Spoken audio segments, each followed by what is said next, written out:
The courtroom was deathly silent.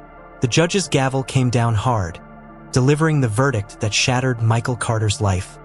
Guilty. A decorated officer with 15 years on the force, Michael sat handcuffed, staring at the floor. Despite his repeated claims of innocence, the jury had ruled against him. The evidence planted, he was certain, was enough to send him to prison. But the weight of the sentence wasn't what crushed him most. It was knowing he'd have to leave Luke, his loyal K-9 partner, behind. Luke sat near the back of the courtroom, his sharp gaze locked on Michael. The German Shepherd had been more than a partner. He had been Michael's constant companion through life-or-death moments. Now, as Michael faced the lowest point of his life, the thought of never seeing Luke again was unbearable. When the judge rose to leave, Michael's voice broke through the tense silence. "Your Honor," he said, his voice cracking, "before I'm taken away, I have one last request. Please, let me say goodbye to Luke." The courtroom murmured in surprise. The judge stopped, studying Michael for a long moment. Finally, he nodded, his voice firm but sympathetic. 3 minutes, he said.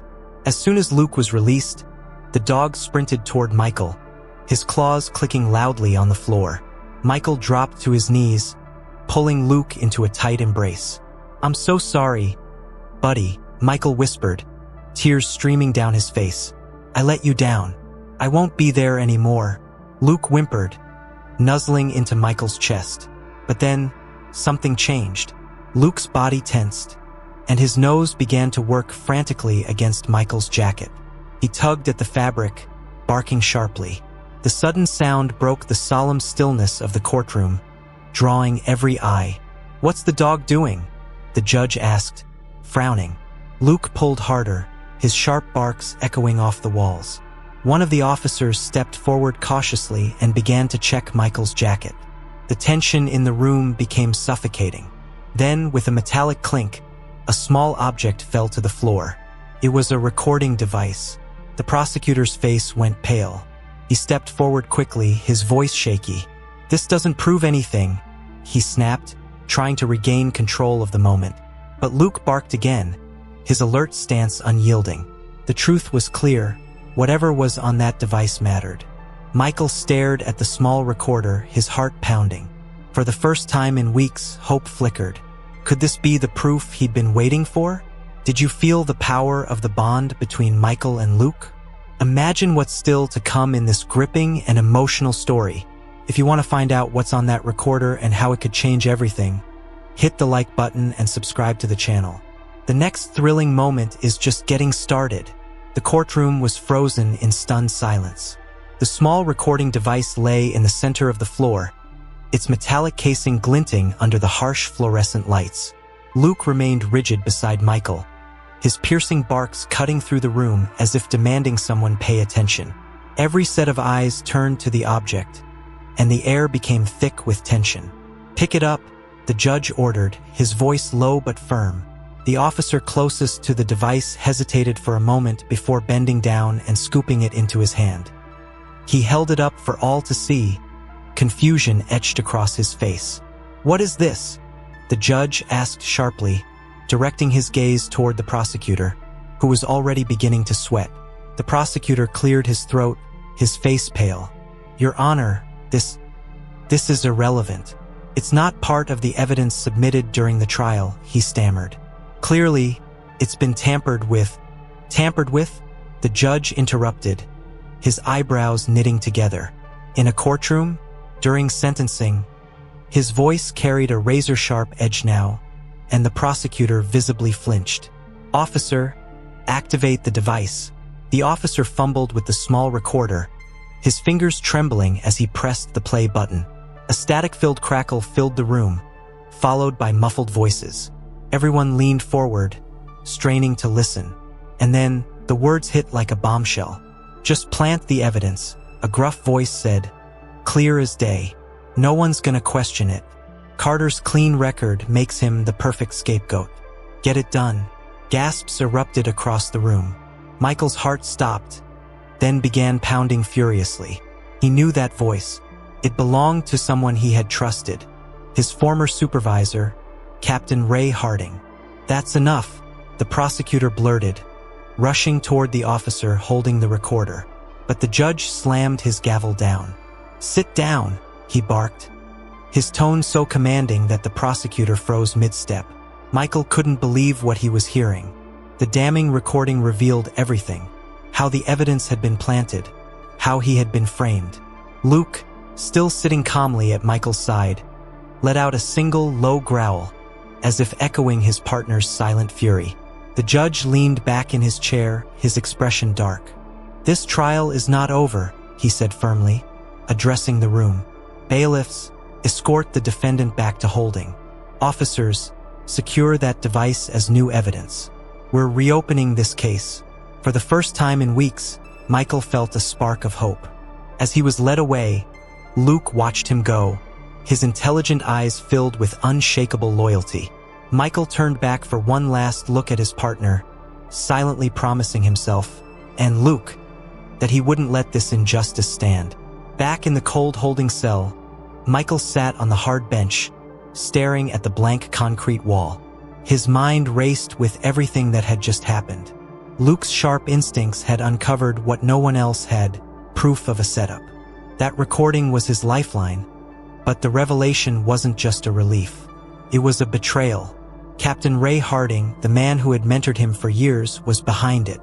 Michael clenched his fists, his jaw tightening. How deep did this go? Meanwhile, in the judge's chambers, tension ran high. The judge sat at his desk, replaying the recording on a secure device. The voices were unmistakable. Captain Harding's commanding tone, paired with another voice Michael didn't recognize, revealed a calculated conspiracy. The judge's eyes narrowed. He pressed a button on his intercom. "Summon Captain Harding to my office immediately," he said curtly. Outside the courtroom, Harding had been waiting to ensure Michael's sentencing went smoothly, at least for his plan. But when the bailiff approached him with the judge's sudden summons, a flicker of unease crossed his face. He rose stiffly, adjusting his tie, and followed the officer down the hall. Inside the chambers, the judge's expression was unreadable as Harding entered. The captain offered a polite nod, but his shoulders were tense. "You called for me, Your Honor?" Harding asked, his voice steady, though his eyes flicked nervously toward the recording device on the desk. "I did," the judge replied, leaning forward. He tapped the recorder with his finger. "Care to explain this?" Harding's facade of confidence faltered for a split second, but he quickly masked it with confusion. "I'm not sure what you mean, Your Honor," he said evenly.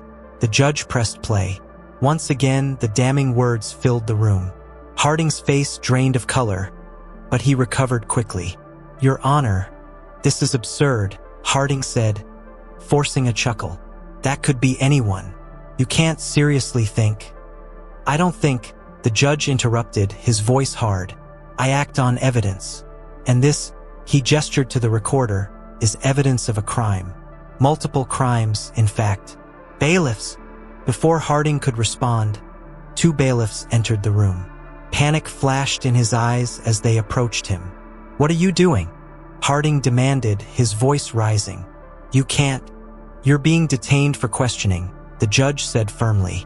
"Until we get to the bottom of this, you're a suspect in the obstruction of justice and falsifying evidence." As the bailiffs led a protesting Harding away, the judge leaned back in his chair, exhaling deeply. The web of corruption was unraveling fast, and Michael Carter's story was far from over. The recording's discovery had thrown the entire department into turmoil. As Captain Harding was taken into custody, whispers of corruption spread like wildfire among the officers. Meanwhile, Michael sat in his holding cell, unaware of the storm brewing outside. His thoughts lingered on Luke. The loyal K9 had been the one to uncover the device, and now Michael couldn't help but wonder. If Luke could find that, what else could he expose? Elsewhere, Luke was taken to the department's K9 unit for evaluation. Officer Sarah Mitchell, one of Michael's closest colleagues, had volunteered to look after the dog until the case was resolved. Luke seemed restless, pacing in his kennel and occasionally letting out sharp barks that echoed through the otherwise quiet building. "He knows something's wrong," Sarah muttered, watching him from outside the kennel. She crouched down, looking Luke in the eyes. "Don't worry, buddy. We'll figure this out." But as Sarah stood up, her gaze shifted to Luke's nose, which was pressed against the gate, sniffing intently at her jacket. Her stomach churned. Was this behavior connected to Michael's case? Or was she imagining things? She hesitated for a moment before opening the kennel door. "All right, boy," she said, grabbing Luke's leash. "Let's see if you're trying to tell us something." She brought Luke to Michael's locker in the department storage room. The dog immediately began sniffing and pawing at the lower compartment. Sarah's heart raced as she unlocked it and opened the door. Inside, beneath a few folded uniforms, was a small, unmarked envelope. Her hands trembled as she pulled it out and opened it. Inside were photographs, grainy but damning. They showed a man, clearly Captain Harding, meeting with a known criminal. A document tucked behind the photos outlined transactions that implicated Harding in a bribery scheme tied to the very case that had led to Michael's arrest. Sarah stared at the evidence, her chest tightening. "Luke," she whispered, her voice breaking, "you just found the smoking gun." Realizing the magnitude of what she held, Sarah immediately contacted the judge's office. The photos and documents, combined with the recording Luke had uncovered, painted a clear picture of Harding's guilt. But Sarah knew this wasn't over. If Harding had orchestrated this setup, he likely hadn't done it alone. Luke sat beside her, his steady presence grounding her as her mind raced. "Michael was right," she said softly, scratching behind Luke's ears. "You really are the best partner anyone could ask for." Sarah sat in the evidence room, the incriminating photos spread out on the desk before her. The weight of what she had uncovered pressed heavily on her chest. Captain Harding wasn't just a corrupt officer. He was part of something much larger. The documents Luke had helped uncover outlined connections to other high-ranking officials, payments that couldn't be explained, and a disturbing trail of manipulation that reached far beyond Michael's case. She glanced down at Luke, who sat alert beside her. His piercing eyes seemed to sense her unease. "This isn't just about Michael," she muttered, her voice barely audible. "This goes way deeper." Realizing the severity of the situation, Sarah called the judge directly. Within an hour, the evidence she'd uncovered was in his hands. The judge's face darkened as he reviewed the documents and photos. "This is bigger than I thought," he admitted, his voice heavy. "If these documents are accurate, Michael Carter isn't just innocent. He's a victim of a department-wide cover-up." The judge immediately ordered an emergency hearing. News of the case reopening sent shockwaves through the precinct. Officers whispered in hallways, tensions rising as suspicions grew. Several officers who had testified against Michael began to squirm, knowing their involvement might come under scrutiny. Back in his cell, Michael was called out unexpectedly. The sudden commotion in the jail's holding area made his pulse quicken. He was escorted to a secure room where Sarah was waiting with the judge. As soon as Michael saw the folder of evidence and Luke sitting proudly by Sarah's side, his heart swelled with a mixture of hope and disbelief. "This just came in," the judge said, sliding the documents toward Michael. "It proves Harding's corruption and, most importantly, that the evidence used to convict you was fabricated." Michael's hands trembled as he flipped through the papers. The photos, the records, and even notes detailing how Harding had manipulated the case against him. It was all there. His voice cracked as he asked, "Does this mean?" The judge nodded firmly. "It means you're going free. But this isn't over yet. There are more people involved, and we're going to need your help to expose them." Michael knelt down, pulling Luke into another embrace. "You saved me, boy," he whispered. "You saved me again." As Luke wagged his tail, the relief in the room was palpable. But Michael knew this was just the beginning. Whoever had orchestrated this went deeper than Harding. There were more layers to uncover, and Michael wouldn't rest until the entire truth was brought to light. What do you think will happen next? Will Michael uncover the full truth behind this conspiracy? Share your thoughts in the comments. Michael stepped out of the courthouse for the first time as a free man, but the weight of what lay ahead was far heavier than the shackles he had just shed.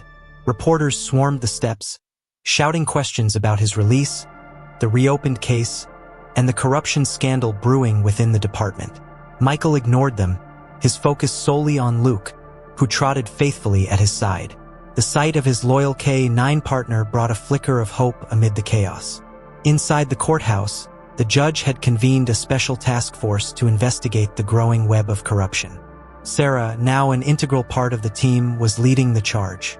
The photos, recordings, and financial records Luke had helped uncover pointed to a sprawling network of bribery and evidence tampering involving multiple officers and even external players. Captain Harding was just the tip of the iceberg. "Michael," Sarah said, catching up to him outside the courthouse. "We need your help. No one knows this department better than you." Michael hesitated, his jaw tightening. He had spent his entire career trusting the badge, believing in the integrity of the system. Now that trust was shattered.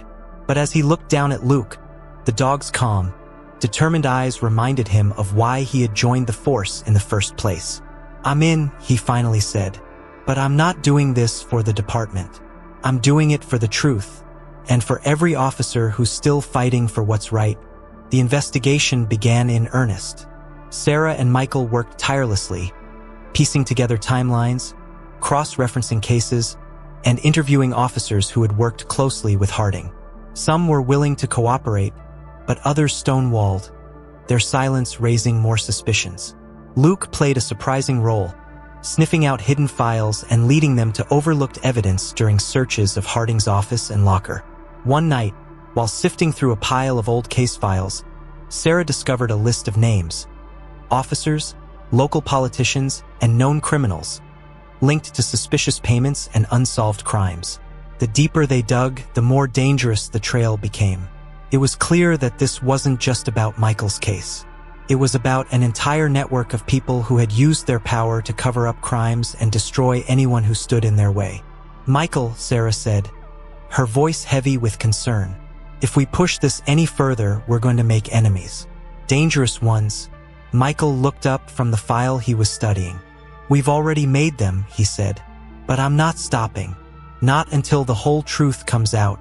Luke let out a soft bark, as if in agreement. Michael reached down to scratch the dog behind the ears, his resolve hardening. They weren't just fighting for justice anymore. They were fighting for everyone who had been silenced, betrayed, or framed. The task force was working around the clock. Boxes of evidence filled every available desk in the small conference room that had become the investigation's headquarters. Michael, now officially cleared of all charges, had thrown himself into the work. The deeper they dug, the more twisted the web of corruption became. Bank statements, falsified police reports, and intercepted communications all pointed to a massive conspiracy that extended far beyond Captain Harding. Sarah placed a thick folder in front of Michael, her expression grim. "We've identified at least 6 other officers who were in on this," she said. "Some of them are high-ranking. And it gets worse. There's evidence tying them to organized crime." Michael leaned back in his chair, his mind racing. These weren't just rogue officers breaking the rules for personal gain. This was an orchestrated operation, blending corruption within the department with criminal enterprises outside of it. "If this is as big as it looks, we can't handle this alone," he said. "We need to take this federal." But Sarah shook her head. "Not yet. We're still missing key pieces. If we take this to the FBI now, and they leak it, the whole operation could scatter. We need something definitive, something that locks these people in place." Their conversation was interrupted by Luke, who suddenly stood up from where he had been lying by Michael's feet. The dog's ears perked as he trotted toward the door, sniffing the air. Michael frowned. "What is it, boy?" he asked, following Luke. Luke led Michael to the far side of the conference room, where a stack of old case files sat in disarray. Sarah followed, watching as Luke began to paw at one particular box. Michael opened it, his heart pounding. Inside were files from a case closed 5 years ago, a drug bust that had supposedly resulted in a clean sweep of arrests. But as Michael flipped through the documents, he noticed glaring inconsistencies. Names had been erased, and some sections of the reports were blacked out. "This doesn't make sense," Michael muttered. "These aren't standard redactions. Someone doctored these files." Sarah leaned over his shoulder. "And look at this," she said, pointing to a handwritten note at the bottom of one report. It was a signature Captain Harding's. The drug bust had been the perfect cover, but the evidence in the box suggested that the operation had been a smokescreen to eliminate rivals in the drug trade while shielding certain criminals who were paying off the department. Michael clenched his fists. They were playing both sides, he said, anger lacing his voice, and they ruined good officers' lives to do it. As they continued sifting through the files, Michael's phone buzzed. It was a text from an anonymous number. "You're digging too deep. Stop or you'll regret it." He stared at the screen for a long moment before showing Sarah. She looked up at him, her face pale but determined. "They're scared," she said. "That means we're getting close." Michael glanced at Luke, who sat calmly by his side, as if ready for whatever came next. "Let them come," he said. "We're not stopping now." Michael stared at the text on his phone. "You're digging too deep. Stop or you'll regret it." The message sent a chill through him. It wasn't just a vague warning, it was a direct threat. He showed it to Sarah, who leaned over the desk, her expression grim. "This isn't random," she said quietly. "They know exactly what we're working on. They've been watching us." Her words hung heavy in the air, the weight of their situation settling in. As the rest of the team left for the night, Michael and Sarah stayed behind, determined to uncover the missing piece of the puzzle. Luke lay by Michael's feet, his ears occasionally twitching as he rested. "We're close, but we're still missing the key," Sarah said, sifting through the files. She pointed to a document Michael hadn't noticed before. "Look at this, every major bribe and erased report ties back to one name, RK. They're the one pulling the strings." Michael's eyes narrowed as he stared at the initials. "RK," he muttered. "They've stayed hidden this long. But if we find them, this whole operation crumbles." Suddenly, Luke stood up, his body tense. His ears flicked forward, and he let out a low growl. Michael looked down at him, alarmed. "What is it, boy?" he asked. But before Sarah could answer, the lights in the conference room flickered and then went out completely. The room was plunged into darkness. Sarah froze, her hand instinctively reaching for her weapon. "That's not a power outage," she said, her voice low and steady. The sound of breaking glass shattered the silence, followed by the unmistakable thud of footsteps outside the door. Michael's heart raced as adrenaline surged through his veins. He motioned for Sarah to take cover. "We're not alone," he whispered. Luke crouched low, his growl deepening, his sharp eyes fixed on the doorway. Whoever had sent the text wasn't bluffing. They had come to stop the investigation. The footsteps grew louder, inching closer. Michael gripped his weapon tightly, his mind racing through the possibilities. "Stay close, Luke," he whispered. Sarah locked eyes with him, her expression resolute. "Whatever happens," she said, "we don't let them win." As the door creaked open, Luke leapt forward, his instincts sharp and ready. Michael steadied his aim, prepared for whatever was about to come through that door. They were under attack, and the fight to expose the truth had just turned deadly. The door burst open, and chaos erupted in an instant. A shadowed figure stepped into the room, their weapon drawn. Before they could react, Luke lunged with incredible speed, clamping his jaws onto the intruder's arm. The man let out a guttural scream, dropping his weapon as he tried to shake the dog off. Michael didn't hesitate. He swept the gun away with his foot and trained his own weapon on the second figure now rushing through the doorway. "Don't move," Michael shouted, his voice cutting through the chaos. The second intruder froze, their hands raised, but the tension in their stance told him they were waiting for an opportunity to strike.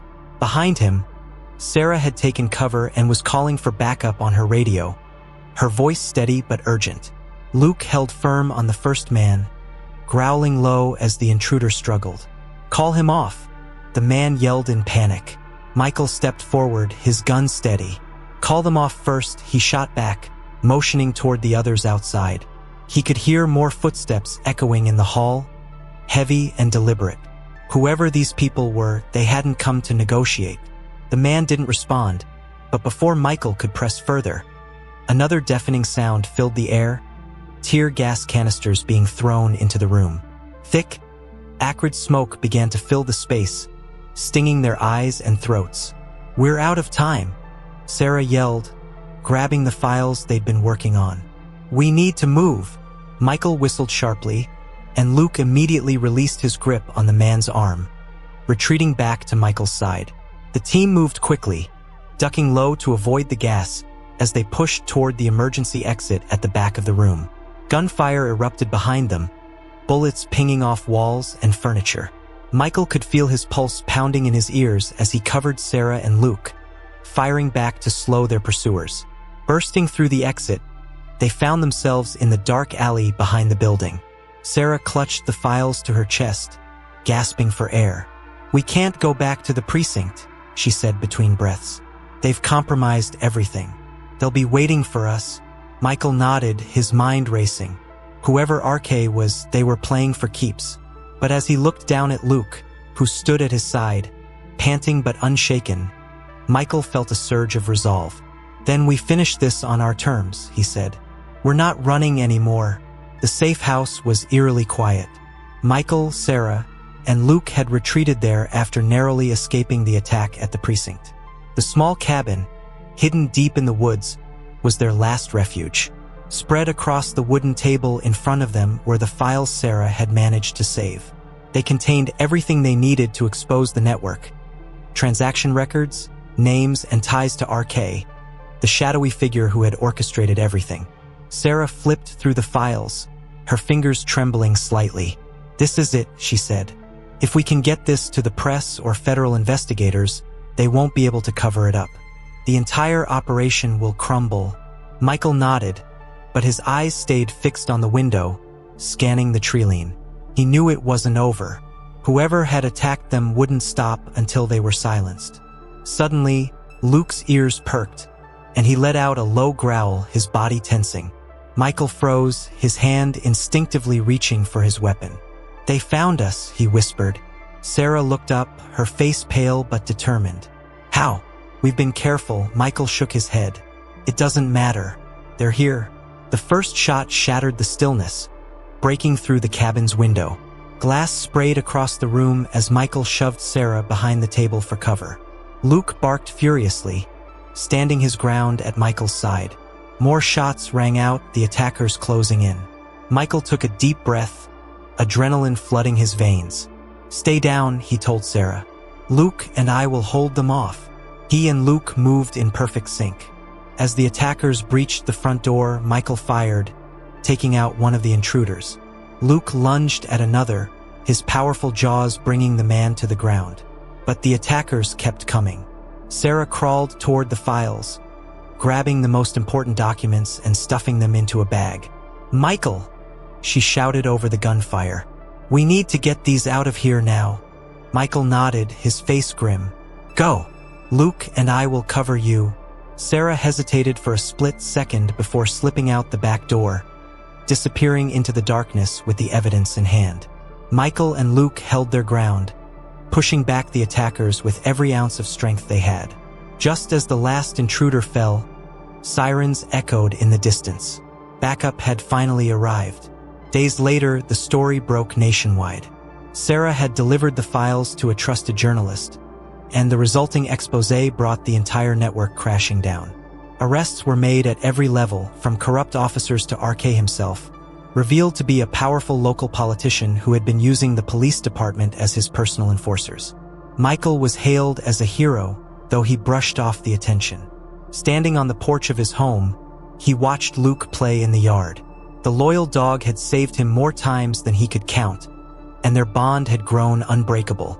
"We did it, boy," Michael said softly, kneeling to scratch behind Luke's ears. "It's over."